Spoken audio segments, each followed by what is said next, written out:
Okay, so today we're going to learn about an ancient philosophy. The Force? Yep. Okay. How do I start this? Command Enter. Okay. Confucianism and Taoism. Great. Peter, can you read this? I hear and I forget. I see and I remember. I do and I understand. Have you heard that before? I think that's the Doctrine and Covenants. So what do you think about this? It's funny because it says I hear and I forget, and I forgot instantly what I just read. I hear and I forget. I see. Oh, okay. So it's like the idea of like what you do. It's like when you're teaching a class. If you teach a class and you just say things at them, they forget. But if they read it themselves, then they have a better chance of remembering. And if they actually do what you're talking about, or like do something with it, write a paper, or talk about it, then they might understand it better. Yep. Thanks. So today we're going to do some stuff so that you remember what we talked about. No. Yep. This has nothing to do with education today. And also, this is from Confucius, who we're going to talk about. Okay. Okay. Have you ever heard of the Zhao, or Zhao? Yeah, Zhao. Have you ever heard of the Zhao dynasty? Yeah. Zhao dynasty. Have you heard of the Zhao dynasty? Mm-mm. Okay. So the Zhao dynasty was the first time in history that most of China was united.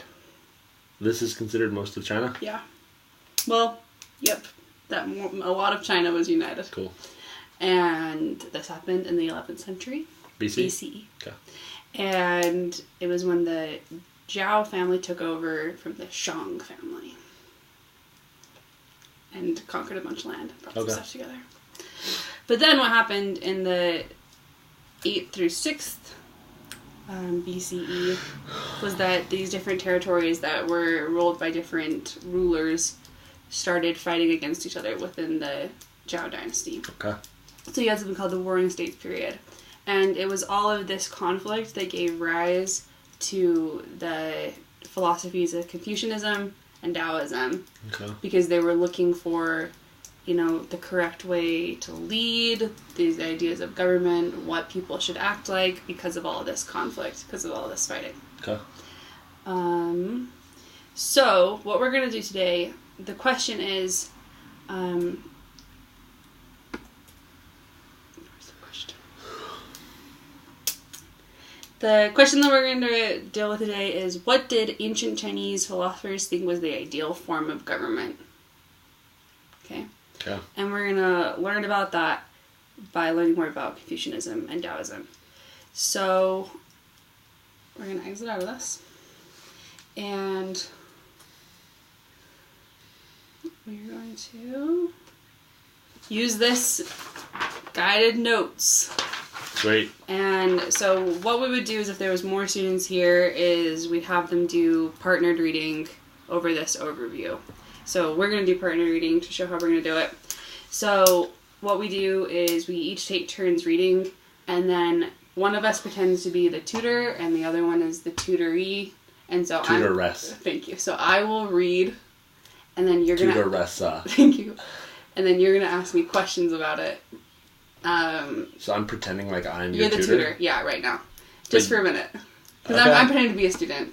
Oh, okay, I gotcha. Because I'm not being a teacher anymore. Okay. I'm being a student with you. Now I have the power. So I'll read this one, you'll read that one. Okay. So, Confucianism, a philosophical and religious tradition where the key to maintaining society is through traditional social relationships between father and son, husband and wife, ruler and subject. It states that human beings are teachable and can improve both individually and through interactions with the community. Okay. So now, since you're my tutor, you help me check for understanding to make sure that I understood that. Ooh, okay. Wasn't expecting this.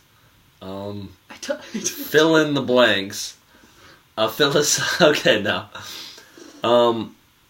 So, have you ever heard of Confucius? No. Well, except for right now.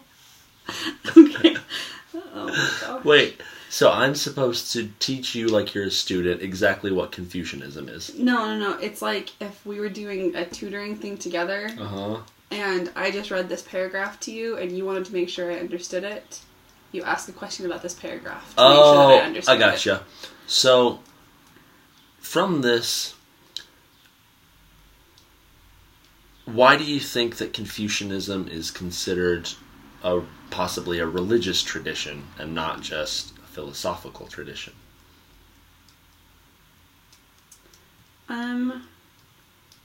Because I think it's about things that are moral, like how to improve individually, and that seems kind of something more spiritual and religious. Yeah. Okay, so now you're going to be the person who's reading, so you read the next part. Taoism, sometimes spelled Taoism. Oh, that makes way more sense. I always thought they were... Okay, cool. A philosophical and religious tradition that promotes harmony and unity with nature. It encourages people to live calmly and peacefully. It teaches that intervening in life's events causes conflicts and destruction, so people should limit their interference and only do what is required. Okay. If you could say this in one sentence, how would you say this? Taoism teaches you to be a calm, go with the flow person. Go. Nice. Okay. Confucianism. It was founded by Confucius in the 5th through 6th century BCE. The main principle is Ren, which describes that people should behave in a loving, selfless, and moral way. Okay. Principles of Li and Yi dictate actions. Li describes the actions that are right because of the needs of the society. Yi describes the actions that are inherently right, good, and moral. Shao is the principle of... See, you did what you were supposed to do as the tutor. That was good. Of filial. How's that?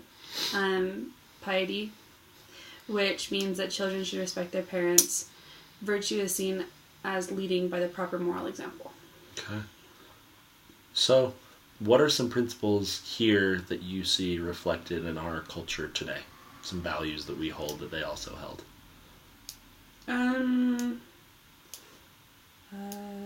Thou shalt honor thy father and mother. Yeah. Okay, your turn. Taoism, or Taoism, was founded by Lao Tzu in the 6th and 5th century BCE. Main principle is the Tao, which means the way. That's why we have the Dow Jones Industrial. Okay, keep going. Comes from. All things in the universe are connected together through the Tao. Wu Wei is the method of following the Tao. This involves living in harmony and letting things take their natural course without interference. Principle of Yin Yang states that the opposites fit together and depend on each other for harmony. That is, darkness and light, life and death. And virtue is seen as being true to oneself instead of satisfying the standards set by others. Great. What is something new that you learned in this? Yin and Yang comes from Taoism. It's always just, I feel like it's always marketed as like Panda Express invented it or something. But great, you made a connection. Okay, so for the next part of the lesson, what I would do is I'm going to model historical thinking skills, and so we're going to practice what they're going to do on their own after this. And so the example, what we're going to do for the next part is the students are going to analyze 2 documents, and they're going to try to decide out of the 2 documents which one represents Taoism and which one represents Confucianism. And the purpose of this is to practice close reading, where you look for clues that help you know what the source is, and so that you are able to use parts of a primary document to support an argument that you have. Okay. So this is developing the kind of skills that historians actually use. Okay. And hopefully we'll learn content as we're doing it. So I'm going to read this, and as I'm reading this, I'm going to make note of things in this paragraph that you're giving me clues if it's one or the other. So you're going to read it to me? Yeah, I'm going to read it to you. So what I would do if this was a whole class is I'd have it up there. Okay. And I'd be going along, and I would say like, oh, that's some evidence, that's some evidence, that's some evidence that supports this, this, this, and this. So, because right now I'm doing modeling, so I'm showing you what I want you to do after. Okay. Okay. The scholar answered King Hu, even with a territory of 100 li. Confucianism. Why? Because li. No. Li means an area of land. Oh. And you're not supposed to be doing this right now. This is me. Oh, okay. You'll have a chance in a minute. Okay. It's possible to become the true king of an empire. If your majesty can practice a humane government, okay, humane, that makes me think that it might be Confucianism because it talks about being like a moral leader as someone that governs to the people. Reduce punishments. Okay, that makes me think that it might be Taoism because it talks about kind of letting things go their own course. So maybe like being a little bit, stepping back, lower taxes. That kind of sounds like Taoism to me too. Make it possible for the fields to be plowed deep and the weeding well done.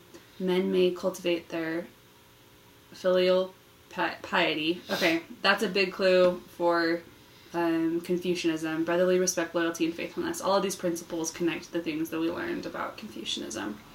The scholar said, let the mulberry trees be planted about the homesteads with their 5 mao, area of land equal to 1/6 of an acre, and the men of 50 will be able to be clothed in silk. Let there be timely care for fowls, pigs, dogs, and swine, and the men of 70 will have meat to eat. So, yeah, plan ahead, you get a lot to take care of the people. Let there be timely cultivation of the farm. The descended male and a family of 8 males will suffer no hunger. Let serious attention be paid to education in school, and the gray-haired men will not carry burdens on the roads. So all of this kind of sounds like a fatherly approach to governing, like making sure that everyone has enough. And that sounds like it's intervening more than what Taoism would do. And kind of this relationship of the people to the government being kind of like a father-child relationship. There has never been the cause which men of 70 had silk to wear and meat to eat, where the common people were neither hungry nor cold, and that the ruler did become king of the empire. The scholar said to King Shuan, when all your immediate ministers say that a man should be executed, do not listen to them. When all of your great officers say so, do not listen to them. When all your people say so, look into the case, and if you find that the person should be executed, then execute him. It is therefore said that the people execute him. Only this way can a ruler become a parent of the people. Okay, so looking at all of my evidence that we pointed out, do you think it's Confucianism or Taoism? I'm confused because... No, so this is all one document. Yeah. Then I've got to say that it's Confucianism, right? Yeah, I agree. And so we had a lot of things that pointed towards it. Yeah. So what I'm going to have you do now is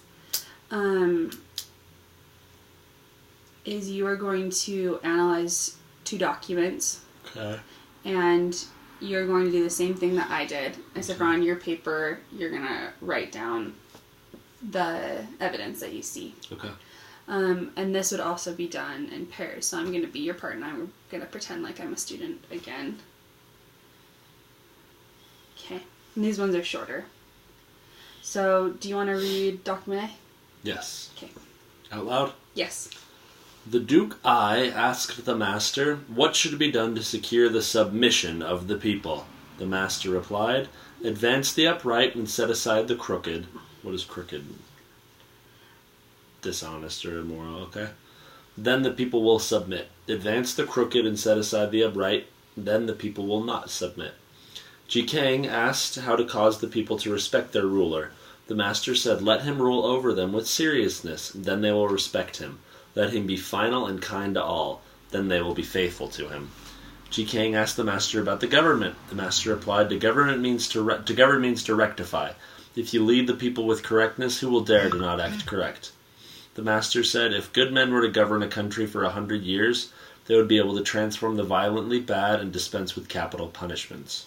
Okay, so what we need to do is we need to, you need to say if you want if document A was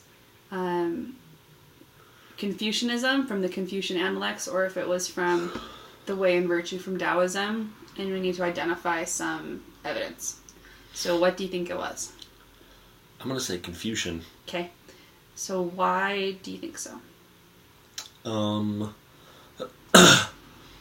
I'd say that when Ji Kang asked the master about government, he replied, to govern means to rectify. Oh, also, I just read that Taoism was written by Lao Tzu himself, whereas Confucianism was recorded by subjects, like his disciples wrote down what he said. And this all says, the master replied, and they asked the master. So this has to be Confucianism. Okay, let's look more into the principles, though. What principles do you see? That's good. That's good thinking. Yeah, the rectify and leading by a moral example makes a lot of sense. Because rectify is like, you're intervening naturally. And Taoism's all about not intervening, about just kind of showing. Great. Okay. Document B. I'll read this one, but you look for evidence, okay? Not to value and employ men of superior ability is the way to keep the people from rivalry among themselves. Not to prize articles which are difficult to procure is the way to keep them from becoming thieves. Not to show them what is likely to excite their desires is the way to keep their minds from disorder. When there is abstinence from action, good order is universal. Use fairness in governing the state. Use surprise tactics in war. Be unconcerned and you will have the world. How do I know it is like this? Because the more regulations there are, the poorer people become. The more people own weapons, the greater disorder there is in the country and clans. The more clever the people are, the more extraordinary actions they take. The more picky the laws are, the more thieves and gangsters there are. Therefore the sages say, I will not force my way, and the people transform themselves. I enjoy my serenity, and the people correct themselves. I do not interfere, and the people enrich themselves. I have no desires, and the people keep their simple ways. When the government is laid back, the people are relaxed. When the government is nitpicking, the people have anxiety. That was really chill. That's Taoism. That's straight Taoism. Okay, just give me a little bit of evidence. When there's abstinence from action, good order is universal. When the government is laid back, the people are relaxed. The more regulations are, the poorer people become. It's cool that, like, I feel like our government, even now, people are arguing about these exact same principles 2,600 years later of whether government should intervene if it should be big or small. Or, yeah.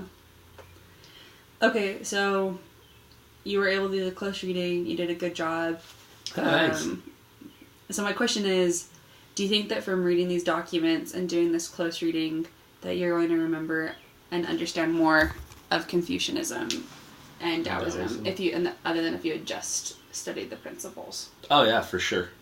Because like now I feel like if I'm having a political conversation, for instance, about big government or small government, the connection's already made in my brain. The neurons have slowly connected that this is a big old deal that's been talked about for years and years and years and years. I'll probably say something about it. Cool. Yeah. So, from what we've done, if we were going to do more, we'd compare a few more documents. The students' exit slips would be their homework the work that they had done in class. The partnerships would have allowed for scaffolding, and they would have all been in their ZPDs, and it would have given me an opportunity to have been able to go around the room and make sure that everyone understood what was going on. It would have been more engaging than if I had just been lecturing the whole time. Yeah, I feel like I was definitely in my zone of proximal development. Alright. Okay, that's it. Thanks.